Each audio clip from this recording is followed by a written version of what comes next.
39th question आपके सामने है कि quantities of heat required to raise the temperature of two solid copper spheres of radii R1 and R2 और relation दे रखा है इनके बीच में R1 equals to 1.5 R2 through 1 kelvin are in the ratio. यानी बेसिकली क्वेश्चन में पूछा है और दे रखा है कि हमें कितनी हीट रिक्वायर्ड की आवश्यकता होगी, यानी कितनी क्वांटिटी ऑफ हीट रिक्वायर्ड, यानी कितनी हीट रिक्वायर्ड की आवश्यकता होगी, किस लिए, कब कब तब जब दो सॉलिड कॉपर स्फीयर यानी दो कॉपर के गोले हैं, सॉलिड कठोर ठोस सॉलिड ठोस कॉपर के गोले हैं और उनकी रेडियाई R1 एंड R2 और कितना टेम्परेचर बढ़ाना है 1 केल्विन।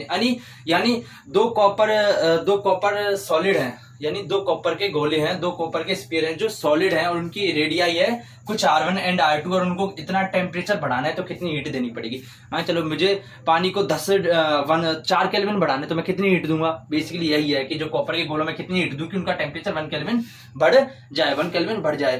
तो मुझे पता है कि हीट बढ़ाने के लिए फॉर्मूला होता है डेल्टा क्यू, यानी कितनी हीट रिक्वायर्ड होगी। इसका फॉर्मूला होता है MS डेल्टा टी, M यानी मास और S क्या होता है स्पेसिफिक हीट और डेल्टा टी होता है डिफरेंस टेम्परेचर, यानी कितना हमें बढ़ाना है। पहले इतना था 40 था, उसके बाद मुझे 45 करना है तो इनके बीच का टेम्परेचर डिफरेंस यानी 45 माइनस 40 दैट इज 5 केल्विन, यानी मुझे 5 केल्विन बढ़ाना है एक तरह से। तो बस यही है टेम्परेचर डिफरेंस। तो क्या करूंगा मैं, सबसे पहले कर दूंगा कि मुझे एस स्पेसिफिक हीट का कोई दिक्कत नहीं होगी, क्योंकि देखो दोनों सॉलिड कॉपर के गोले हैं ना, इनका मुझे रेशियो निकालना है। देखो क्या निकालना है, रेशियो निकालना है, यानी जो पहले गोले का रेशियो अपॉन दूसरे गोले का रेशियो, यानी पहले गोले में जितनी हीट रिक्वायर्ड होगी अपॉन दूसरे गोले में हीट रिक्वायर्ड होगी। मुझे कैसे पता चलेगा, क्योंकि इसमें रेशियो लिख रखा है, हीट रिक्वायर्ड का रेशियो, यानी हीट रिक्वायर्ड फाइंड करनी और उनका रेशियो फाइंड करना है। क्या फाइंड करना है, रेशियो। तो डेल्टा Q1 फाइंड करनी पड़ेगी मुझे, फिर दूसरे गोले के लिए फाइंड करनी पड़ेगी, उसका डिवाइड कर दूंगा।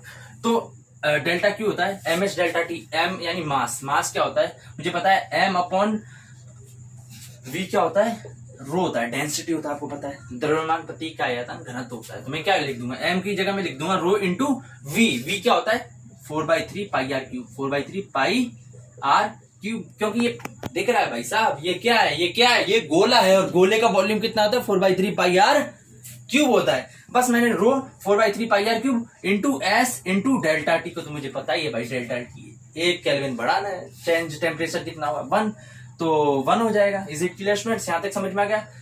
ये हो गया। तो अब मैं लिख लूंगा पहले गोले के लिए लिखूंगा सबसे पहले डेल्टा Q1, क्योंकि मुझे रेशियो निकालना है, पहले गोले में कितनी रिक्वायर्ड होगी, दूसरे में कितनी रिक्वायर्ड होगी, उनका रेशियो। तो डेल्टा Q1 क्या हो जाएगा, रो इंटू 4/3 पाई R1 क्यूब, क्योंकि उसके लिए R1 क्यूब है, और ये S हो जाएगा क्योंकि 1 को मल्टीप्लाई करें वही हो जाएगा। तो और डेल्टा Q2 कितना हो जाएगा, वो हो जाएगा रो सेम रहेगा, क्योंकि डेंसिटी देखो दोनों एक ही तरीके के ना, दोनों सॉलिड कॉपर के स्फीयर, यानी दोनों एक ही धातु के बने हुए, तो उनकी डेंसिटी सेम होगी। क्या होगी, डेंसिटी सेम होगी, क्योंकि डेंसिटी पूरे मटेरियल में सेम होती है एक ही प्रकार की, तो रो सेम रहेगी। और 4/3 पाई, लेकिन इसमें देखो R2 है, दूसरे की R2 दे रखी है, तो R2 क्यूब हो जाएगा, R2 क्यूब। और ये स्पेसिफिक हीट भी सेम रहेगी, क्योंकि भाई गोले सेम है और उनको सेम टेम्परेचर दोनों को बढ़ा रहे हैं, तो भाई स्पेसिफिक हीट भी सेम रहती है, क्योंकि ये स्पेसिफिक हीट होती है, तो ये भी सेम रहेगी। और मुझे पता चल गया भाई, अब इसका रेशियो निकाल दूंगा delta Q1 upon delta Q2, delta Q1 upon delta Q2 निकाल दूंगा, क्योंकि मुझे रेशियो ही पूछा है। तो क्या निकलूंगा, इसका अपॉन इसका डिवाइड कर दूंगा, यानी ये यहीं पर मैं कर देता हूँ, delta Q1 upon delta Q करूंगा तो क्या हो जाएगा, ये हो जाएगा रो से रो कैंसिल आउट हो जाएगा ना, समझ में आएगा। 4/3 पाई से 4/3 कैंसिल आउट, ऐसे कैंसिल आउट, तो R1 cube upon R2 cube हो जाएगा। ये समझ में आ गया कैसे हुआ, डिवाइड कर दूंगा ना इनका, डेल्टा Q1 की जगह ये रख दूंगा, डेल्टा Q की जगह Q2 की जगह ये रख दूंगा, बाकी कैंसिल आउट हो जाएंगे, ये बचेगा सिर्फ। और इसको मैं फर्दर सिंप्लीफाई करके क्या लिख सकता हूँ, R1 अपॉन R2 का होल क्यूब भी लिख सकता हूँ। Is it clear students. और मुझे देखो अब R1 अपॉन R2 यहाँ से निकालता हूँ, यहाँ पे क्या दे रखा है, R1 इक्वल्स टू 1.5 R2 दे रखा है। अब मैं R1 अपॉन R2 करूंगा तो R1 अपॉन R2 क्या हो जाएगा 1.5 हो जाएगा, क्योंकि R2 का डिवाइड कर दिया ना इधर, 1.5 रख दो बस यहाँ पे, 1.5 का होल क्यूब हो जाएगा। Is it clear students. तब मैं 1.5 में से पॉइंट हटाता हूं तो नीचे 10 आ जाएगा, है ना, क्योंकि पॉइंट वाला इसमें कहीं नहीं दे रखा। सिंप्लीफाई करने के लिए क्या कर सकता हूँ फिर मैं, 5 3 जा 15 एंड 5 2 जा 10, तो 3/2 की पावर 3 हो जाएगा। जब इसको फर्दर सिंप्लीफाई करेंगे तो ये हो जाएगा 3 3 जा 9 3 जा 27 अपॉन 2 2 जा 4 2 जा 8। जब इसको फर्दर सिंप्लीफाई करेंगे तो 27/8 आ जाएगा। That is the first is the right answer. Basically हम ओवरव्यू लेते हैं, क्या किया, हमसे पूछा था कि जो हीट रिक्वायर्ड होती है उनका जो रेशियो होता है दोनों गोलियों के लिए वो फाइंड करना है। तो मैं पहले गोली के लिए फाइंड करूंगा, फिर दूसरे गोली के लिए फाइंड करूंगा, उनका रेशियो निकाल दूंगा बस। और हीट रिक्वायर्ड का फॉर्मूला मुझे पता है, mh डेल्टा T होता है।